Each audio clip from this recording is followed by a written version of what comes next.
स्थिति विज्ञान के अंतर्गत एक बल के घटक बल एवं वियोजित भाग के बारे में अध्ययन करेंगे। ये शीर्षक कल जो हम पढ़ाई कर रहे थे उसी से संबंधित है। इन्हीं शीर्षक से संबंधित कुछ सवाल आज हम पुनः हल करेंगे। तो अगला जो हमारा जो प्रश्न है, आज का जो प्रश्न है वो है प्रश्नावली 9.3 का क्वेश्चन यानी प्रश्न नंबर 10वां। तो प्रश्न हम लिख लेते हैं। रेल पटरी पर एक डिब्बा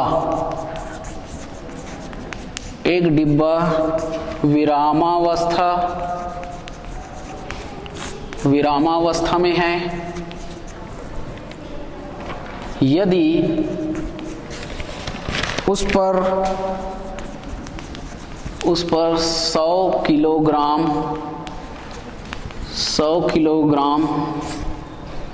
भार का एक क्षैतिज बल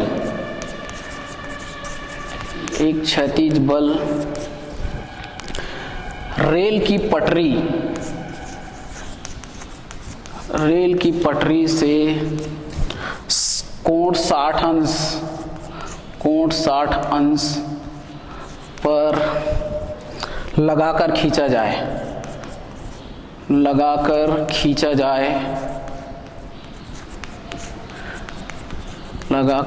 जाए तो बताइए कि किस बल से डिब्बा आगे की ओर खींचा जाएगा।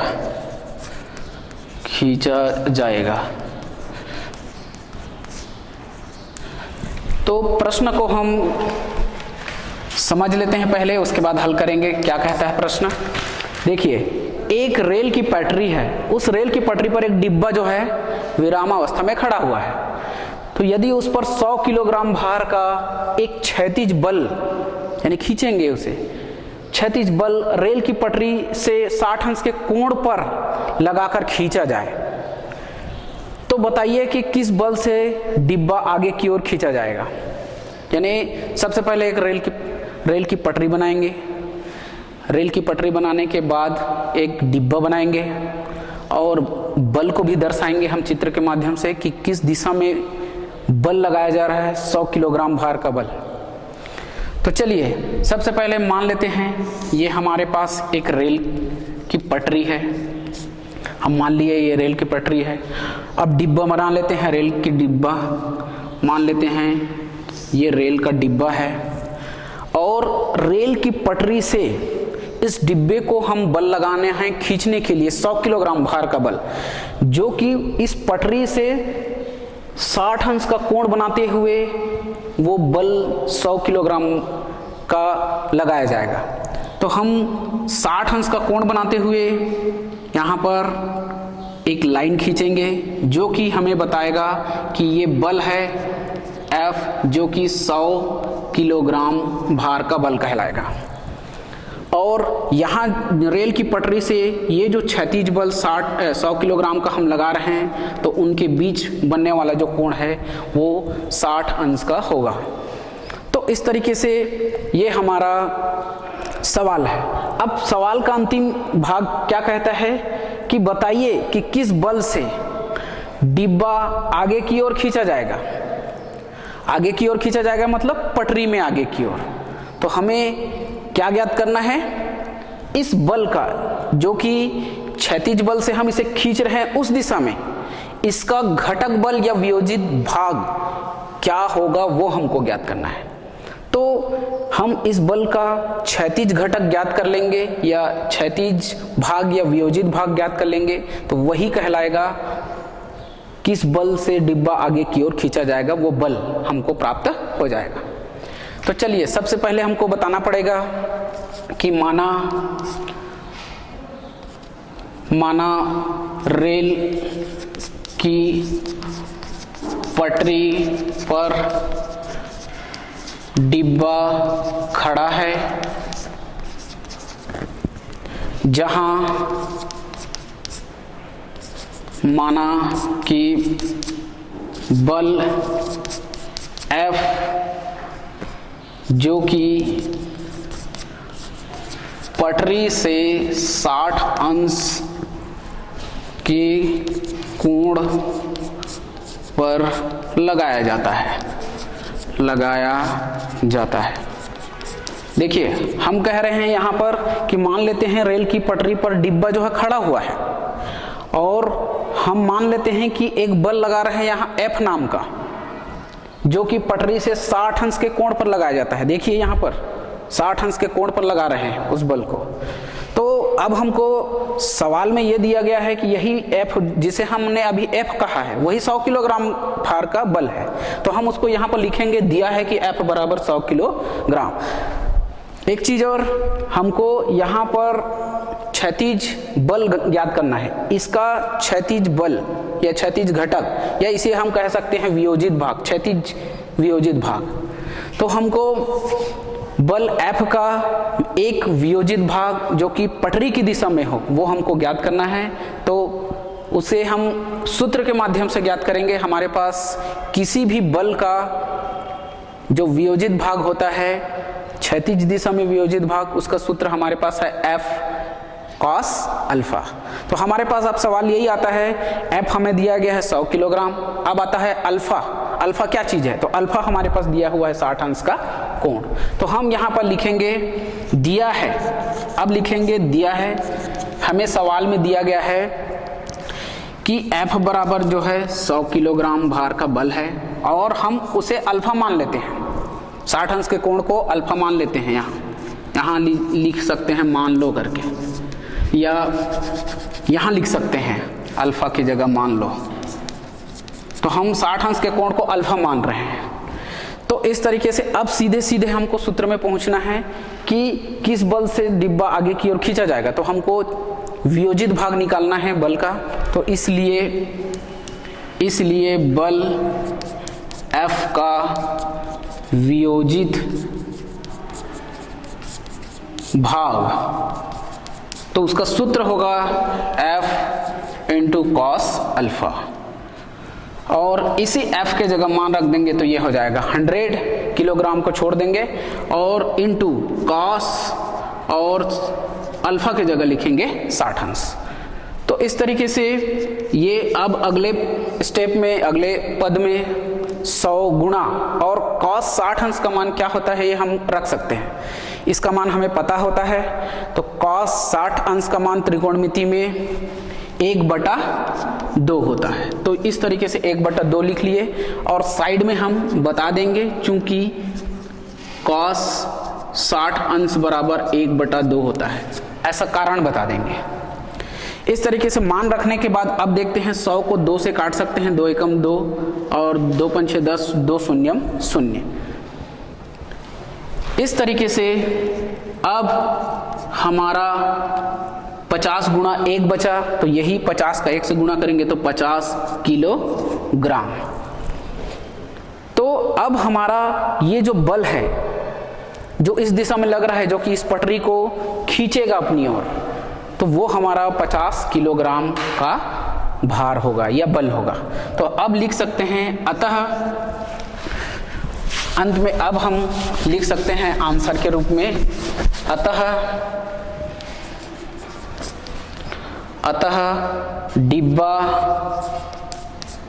50 किलोग्राम भार के बल से पटरी की ओर खींचा जाएगा। तो ये हम यहीं पर आंसर लिख सकते हैं। तो इस तरीके से ये हमारा सवाल यहीं पर कंप्लीट होता है। चलिए हम अगले सवाल की ओर आगे बढ़ते हैं। हमारा अगला सवाल क्या कहते हैं देखते हैं।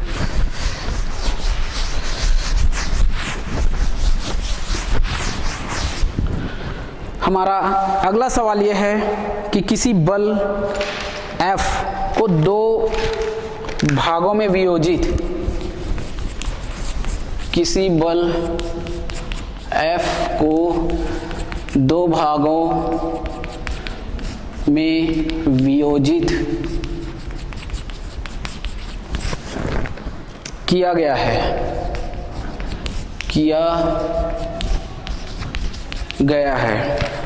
उनमें से एक वियोजित भाग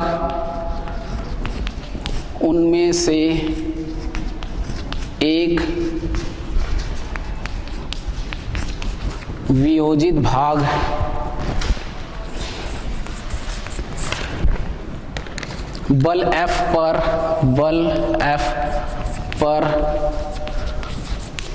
लंब और परिमाण में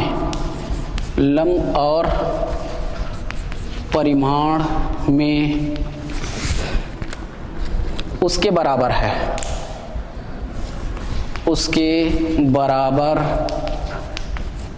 है, तो दूसरे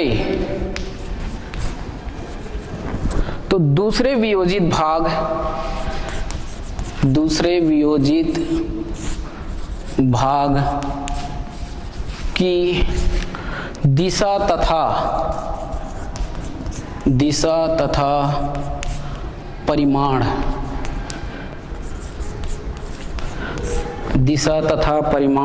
ज्ञात कीजिए।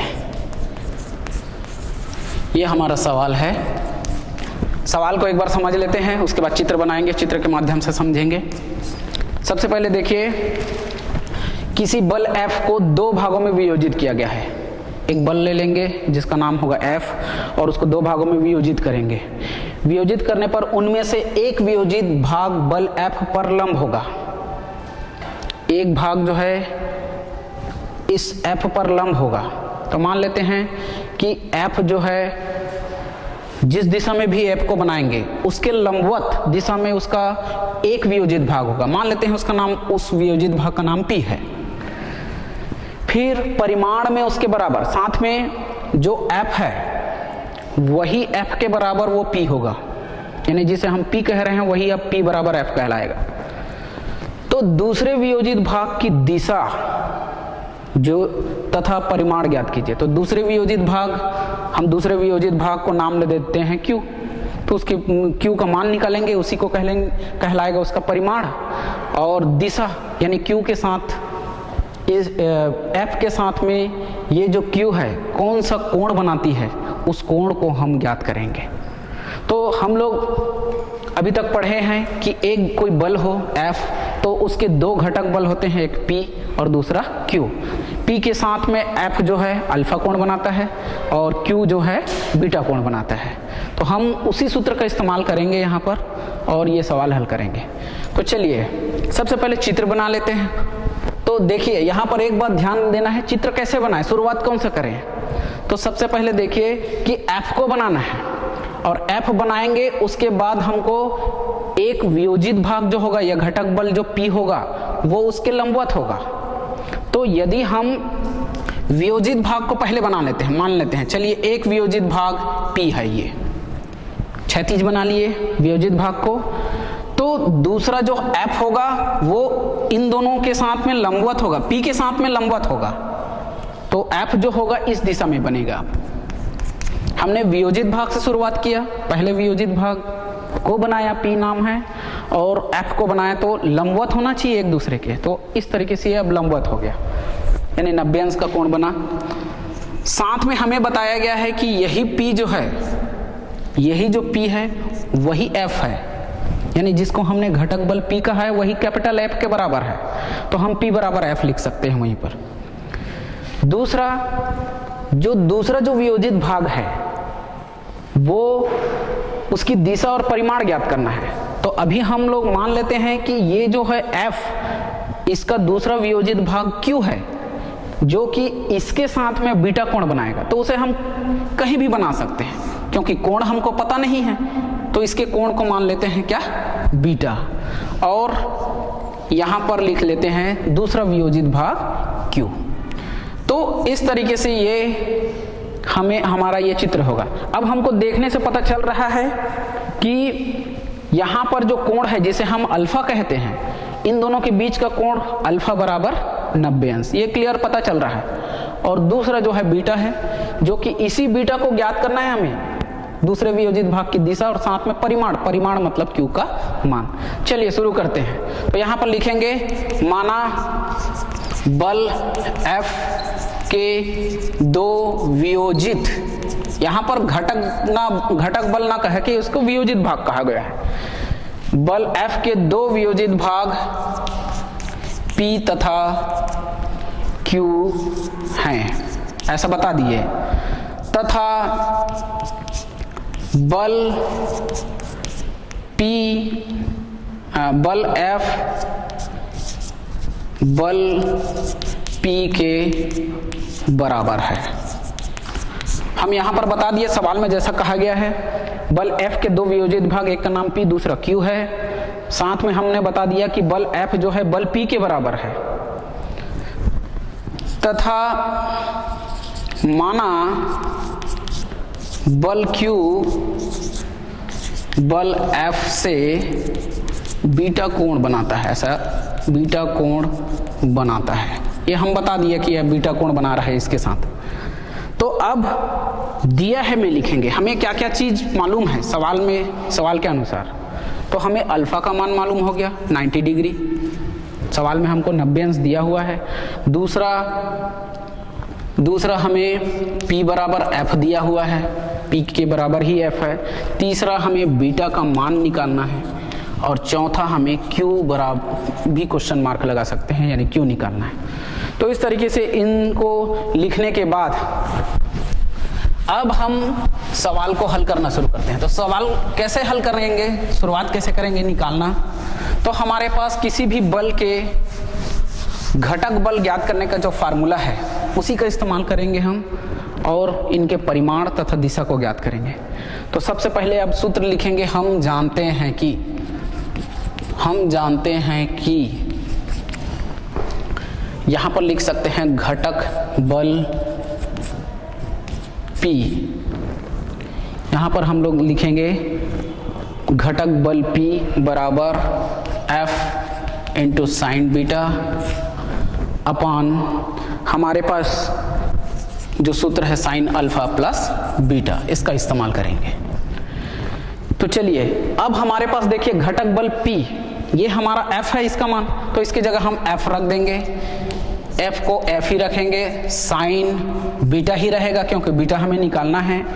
और यहाँ लिखेंगे साइन अल्फा के जगह लिखेंगे 90 डिग्री प्लस बीटा की जगह बीटा ही रहेगा। तो इन मानों को जो हम जानते थे उन्हें अब यहाँ रख चुके हैं। अब अगला काम करेंगे, देखिए लेफ्ट हैंड साइड में भी F है, राइट हैंड साइड में भी F है, तो हम इस F को पक्षांतर करेंगे तो लेफ्ट हैंड में F बटा F हो जाएगा आकर के, और इधर बचेगा साइन बीटा, और नीचे में हमारा साइन 90 प्लस बीटा है, तो हम साइन 90 प्लस बीटा को लिख सकते हैं साइन 90 प्लस थीटा, हमारा जो सूत्र होता है त्रिकोणमिति का, उसके हिसाब से ये हो जाएगा कॉस बीटा। तो यहाँ पर लिखेंगे हम कॉस बीटा, और 90 प्लस थीटा ये जो कोण है ये द्वितीय चतुर्थांश का है, और द्वितीय चतुर्थांश में साइन त्रिकोणमिति अनुपात होता है, इसलिए ये भी धनात्मक होगा। तो इस तरीके से ये प्राप्त हुआ। इन्हें आप काट सकते हैं, तो अब हमें बाएं पक्ष में 1 मिलेगा, और इन्हें हम लिख सकते हैं टेन बीटा। क्यों लिख सकते हैं? क्योंकि त्रिकोणमिति में सूत्र है टेन थीटा इक्वल टू होता है sine theta upon cos theta. ये सूत्र के आधार पे हम ऐसा लिख सकते हैं। अब टेन में कितने अंश का मान होता है? जिसका मान 1 होता है, तो हम लिख सकते हैं इसको टेन 45 अंश, और राइट हैंड साइड में टेन बीटा ही लिखेंगे। यहाँ पर कारण बता सकते हैं, चूंकि टेन 45 अंश बराबर 1 होता है, ऐसा कारण बता दिए। अब दोनों पक्षों में 10 और 10 है, तो हम दोनों पक्षों से 10 को यदि हटा दें, विलोपित कर दें, तो ऐसी स्थिति में हमारा जो कोण है ये बीटा बराबर 45 अंश होगा, और यही हमको प्राप्त करना था। तो इस तरीके से ये बीटा का मान 45 अंश अभी हमको प्राप्त हुआ। अब अगला काम करेंगे, अब हम अगला काम करेंगे Q का मान ज्ञात करना। तो अब लिखेंगे यहाँ पर पुनः घटक बल Q बराबर फार्मूला होता है F साइन अल्फा अपान साइन अल्फा प्लस बीटा। हम घटक बल Q को ज्ञात करने का ये सूत्र लगाएंगे। चलिए F के जगह F ही लिखेंगे, साइन अल्फा के जगह 90 डिग्री लिखेंगे इसका मान, और यहाँ लिखेंगे साइन अल्फा के जगह 90 डिग्री 90 अंश प्लस बीटा के जगह अभी जो कोण निकाले हैं उसे हम लिखेंगे।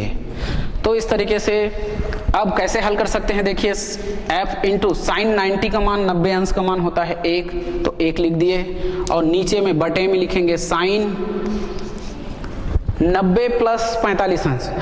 हम इसे दो तरीके से हल कर सकते हैं, या तो जोड़ दें तो जोड़ेंगे तो 135 हो जाएगा, और 135 अंश का मान यदि हमें डायरेक्ट मालूम है तो रख सकते हैं, लेकिन उसमें उलझन ज़्यादा बढ़ जाती है, इसलिए ज़्यादा अच्छा यही रहेगा हम साइन 90 प्लस थीटा वाला फार्मूला लगाते हैं। तो ये कॉस 45 अंश हो जाएगा, और इस तरीके से ये f और 1 का गुणा होगा तो f होगा, और cos 45 अंश का मान होता है 1/वर्गमूल 2। तो हम यहाँ पर लिख सकते हैं, चूंकि cos 45 डिग्री 45 अंश का मान 1/वर्गमूल 2 होता है। इस तरीके से अब ये मेन बटा है, उसके नीचे में भिन्न है, इस भिन्न को अगर हम हल करेंगे तो f इंटू ये √2 इंटू 1 अपान 1 आपस में गुणा हो जाएगा, और 1 जब हर में आया तो उसको छोड़ दीजिए, तो f और ये गुणा होगा तो √2f, ये हमें q प्राप्त होगा। तो इस तरीके से हम दूसरे वियोजित भाग q का परिमाण ज्ञात कर लिए। हम यहाँ पर लास्ट में लिख सकते हैं, अतः दूसरे वियोजित भाग √2f होगा तथा इसकी दिशा 45 अंश होगी, ऐसा कारण लिखेंगे, वो बताएंगे उत्तर, और यही हमारा उत्तर होगा।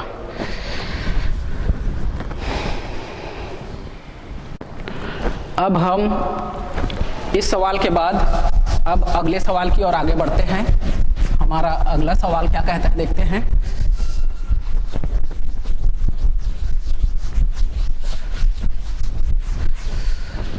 हमारा जो अगला प्रश्न है वो है, ये उदाहरण का सवाल है, दो बलों का परिणामी 2p है, और कोई एक बल जिसका परिमाण p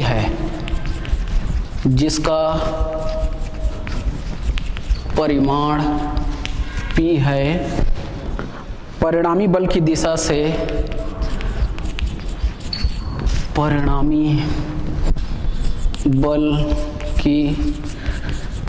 दिशा से 60 अंश का कोण बनाती है। दूसरे बल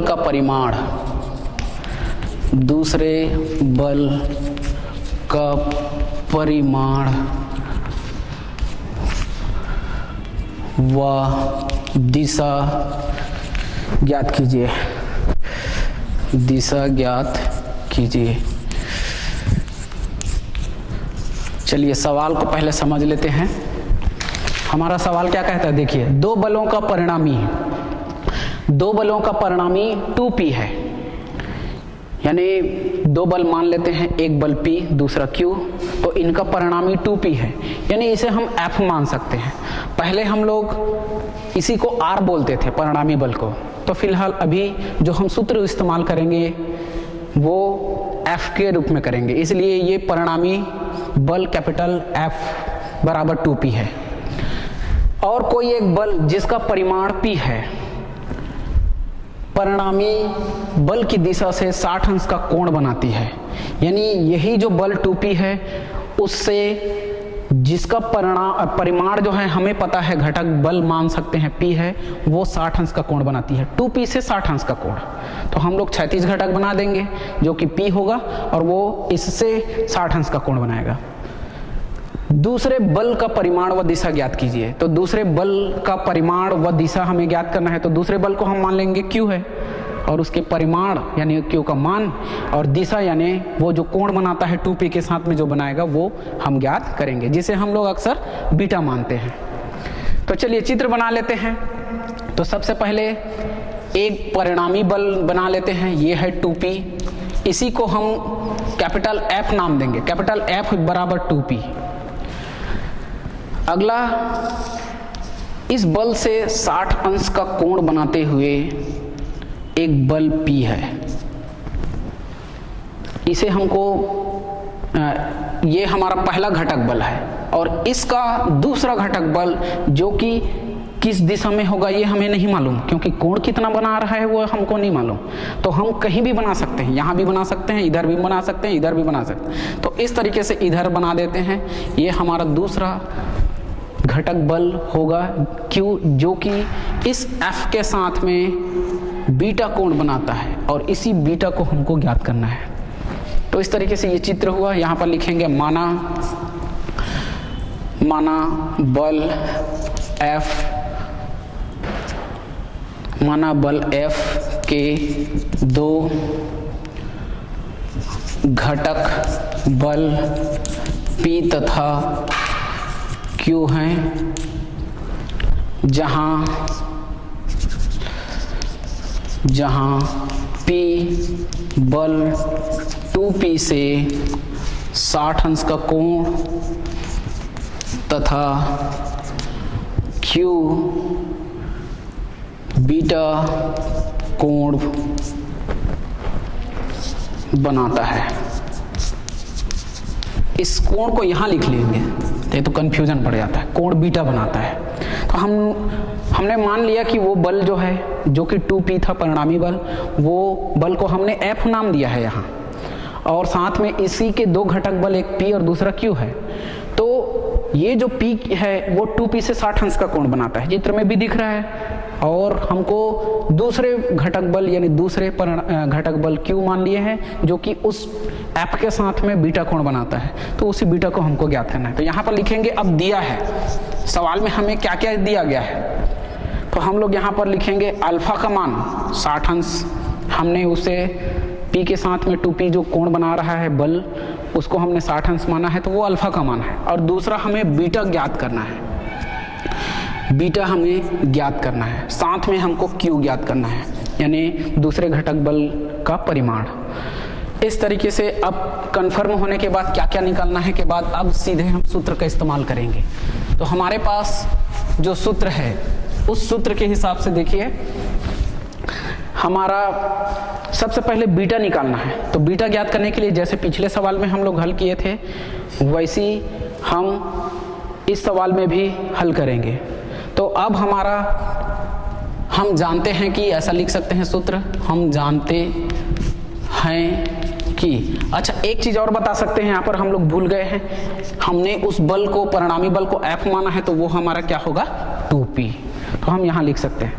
अब आते हैं यहाँ पर, हम जानते हैं कि 2P का क्षैतिज घटक, क्षैतिज दिशा में जो घटक होता है वो घटक P बराबर, हमारा फार्मूला होता है F इंटू साइन बीटा अपान साइन अल्फा प्लस बीटा। इस तरीके से ये हमारा सूत्र होगा। और इसी सूत्र के माध्यम से अब हम जो जो मान हैं उन मानों को रखते जाएंगे। तो चलिए P की जगह P ही आएगा, F के जगह हम लोग लिख सकते हैं 2P, और ये हो जाएगा साइन बीटा, और नीचे में लिख सकते हैं साइन अल्फा के जगह क्या लिखेंगे 60 अंश प्लस ये हो जाएगा बीटा। जो जो मान हमें पता था उन मानों को हम यहाँ पर रख दिए।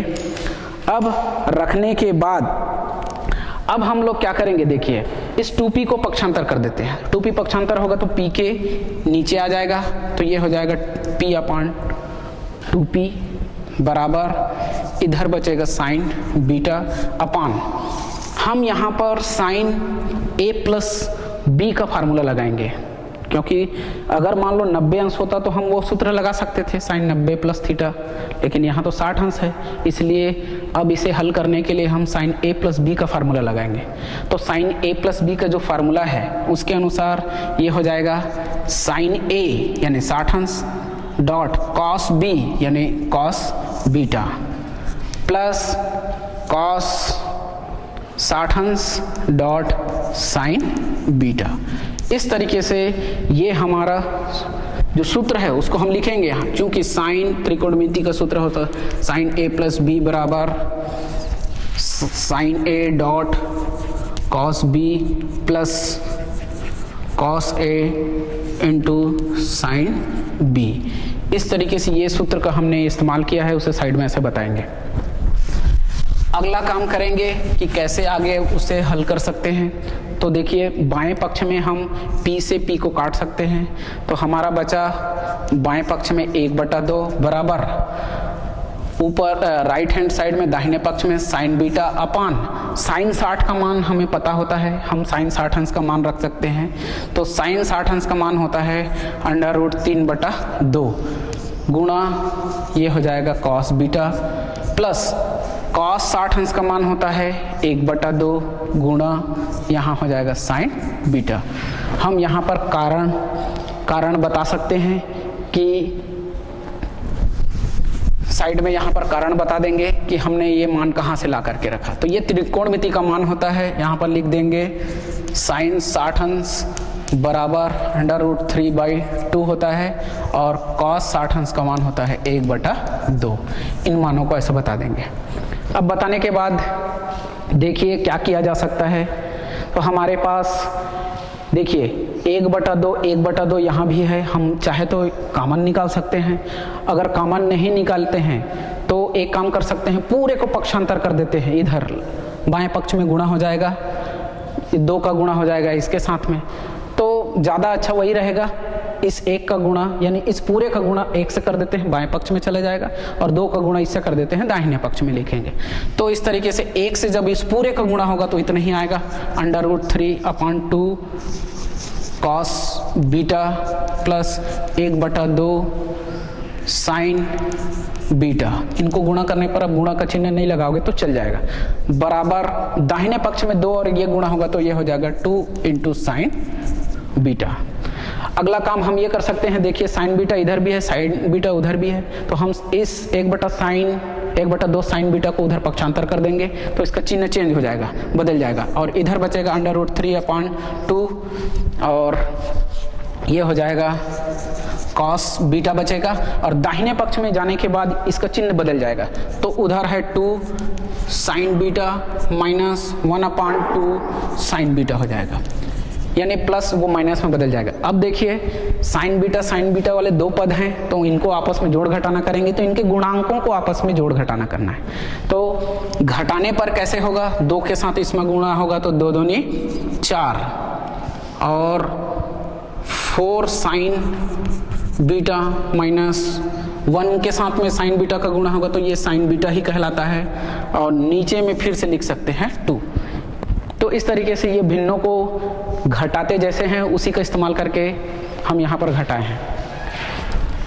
चलिए अगला जो स्टेप में आगे बढ़ेंगे तो अगला जो पद होगा ये होगा बाएं पक्ष में है √3/2 कॉस बीटा, और दाहिने पक्ष में हो जाएगा देखिए 4 साइन बीटा और साइन बीटा, ये आपस में घटेगा तो ये 4 में से 1 घटाएंगे तो ये हो जाएगा 3 साइन बीटा अपान 2। और इस तरीके से अब हम इस 2 को पक्षांतर कर देते हैं तो ये इधर बाएं पक्ष में √3 × 2/2 हो जाएगा, और ये बचेगा इंटू कॉस बीटा बराबर इधर हमारे पास बचेगा 3 साइन बीटा। अब यहाँ पर हम 2 से 2 को काट सकते हैं और अब बचेगा हमारे पास √3 cos बीटा इक्वल टू इधर बचेगा 3। तो हम चाहे तो इस 3 को भी पक्षांतर कर सकते हैं। 3 को पक्षांतर करेंगे तो इस √3 बाएं पक्ष में आकर के नीचे में आ जाएगा और इधर बचेगा sin बीटा। अब देखिए हम चाहे तो इसे भी पक्षांतर कर सकते हैं, तो दाहिने पक्ष में पक्षांतर करेंगे तो वो साइन के नीचे में चले जाएगा और इधर 3 है और 3 को हम लोग लिख सकते हैं √3 इंटू √3 ऐसा लिख सकते हैं, क्योंकि दोनों का गुणा करने पर 3 ही आता है। दाहिने पक्ष में ये हो जाएगा sin बीटा अपान cos बीटा। तो इस तरीके से ये आपस में कट जाएगा √3 और बचेगा 1 अपान √3 बाएं पक्ष में और ये हो जाएगा tan बीटा। यहाँ पर कारण बता सकते हो, क्योंकि tan theta is equal to होता है sin theta upon cos theta, ऐसा कारण। तो उसके बाद अब tan में कितने अंश का मान 1/√3 होता है, उस मान को रखेंगे और वही हमारा उस वियोजित भाग का कोण बताएगा। तो 1/√3 जो है वो tan 30 अंश का मान होता है और हम दाहिने पक्ष में हमारे पास है tan बीटा। यहाँ पर कारण बता सकते हैं, चूंकि tan 30 डिग्री यानी 30 अंश बराबर होता है 1/√3। तो इस तरीके से यदि अब tan को हम विलोपित कर दें तब बीटा इक्वल टू 30 अंश होगा। यानी अब हमारे पास दूसरे जो वियोजित भाग है या दूसरे जो घटक है उसके कोण के बारे में पता चला है। चलिए, कोण ज्ञात करने के बाद अब हम उसका परिमाण फिर से ज्ञात करेंगे कि दूसरा जो घटक है उसका परिमाण क्या होगा। तो अब लिखेंगे पुनः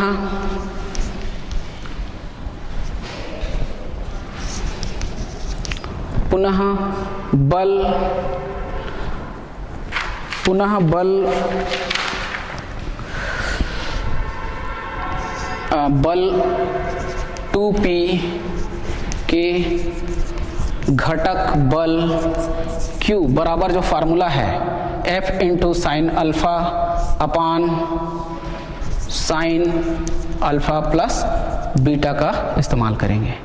तो इस तरीके से ये सूत्र लिखने के बाद अब हम Q का परिमाण ज्ञात करेंगे। तो Q का परिमाण ज्ञात करेंगे तो सबसे पहले यहाँ पर लिखेंगे 2p, F की जगह क्या लिखेंगे 2p इंटू साइन अल्फा के जगह क्या लिखेंगे 60 अंश और यहाँ हो जाएगा साइन 60 अंश प्लस बीटा की जगह हमने जो कोण प्राप्त किया है वो है 30 अंश, ये हम लिखेंगे। अब अगला काम 2p इंटू साइन 60 अंश का मान जो होता है उसको रखेंगे यहाँ पर √3 अपान 2 और साइन 60 अंश और 30 अंश जुड़ेगा तो ये हो जाएगा साइन 90 अंश। तो इस तरीके से इन मानों को रखने के पर यहाँ पर साइड में बता सकते हैं, क्योंकि साइन 60 अंश का मान √3 अपान 2 होता है करके। अब रखने पर ये 2 और ये 2 आपस में कट जाएंगे तो अब हमारे पास अंश में बचेगा √3p और नीचे में साइन 90 की जगह लिख सकते हैं 1। यहाँ पर हम कारण बता सकते हैं, चूंकि साइन 90 अंश बराबर होता है 1। तो इस तरीके से दूसरा जो वियोजित भाग है या घटक बल Q है वो √3p होगा। तो इस तरीके से हम दूसरे वियोजित भाग या घटक बल को ज्ञात कर लिए। लास्ट में लिख सकते हैं अतः दूसरे घटक बल √3p तथा दिशा 30 अंश होगी। ये हमारा फाइनल आंसर होगा। चलिए, इन सवालों को हल करने, ये हमारा सवाल यहीं पर कंप्लीट होता है, पूर्ण होता है। अब हम कुछ नए शीर्षक की ओर आगे बढ़ेंगे। प्रश्नावली हल होने के बाद हमारा जो नया शीर्षक है आगे का वो ये है कि एक बिंदु पर क्रिया कर रहे एक बल समुदाय के परिणामी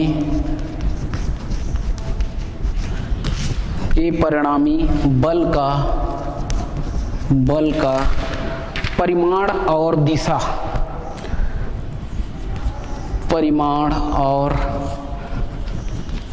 दिशा।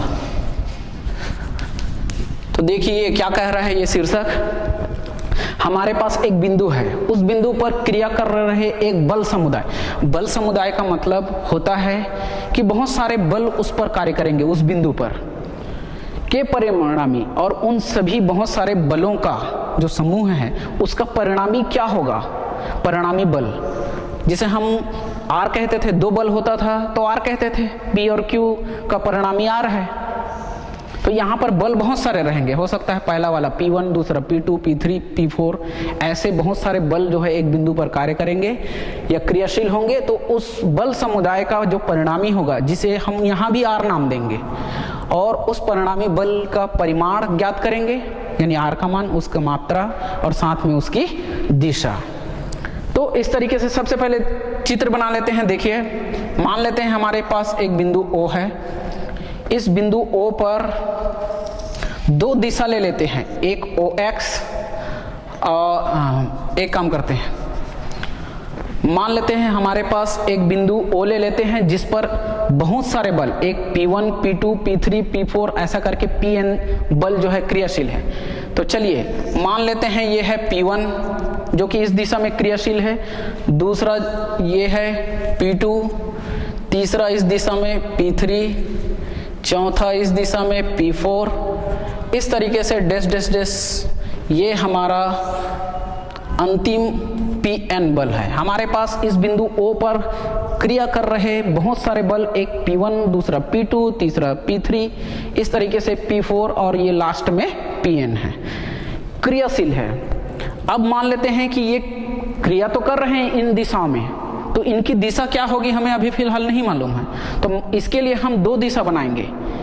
एक दिशा मान लेते हैं ये है OX, ये OX दिशा से पहला वाला जो बल है वो मान लेते हैं θ1 कोण बनाता है, दूसरा जो बल है मान लेते हैं θ2 कोण बनाता है, तीसरा जो बल है वो मान लेते हैं θ3 कोण बनाता है, चौथा जो बल है वो मान लेते हैं θ4 बल कोण बनाता है।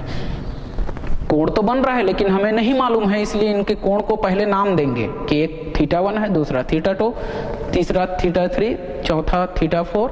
और जो n नंबर का जो बल है वो जो कोण बनाएगा x के साथ, वो x के साथ में, उसे हम नाम देंगे θn।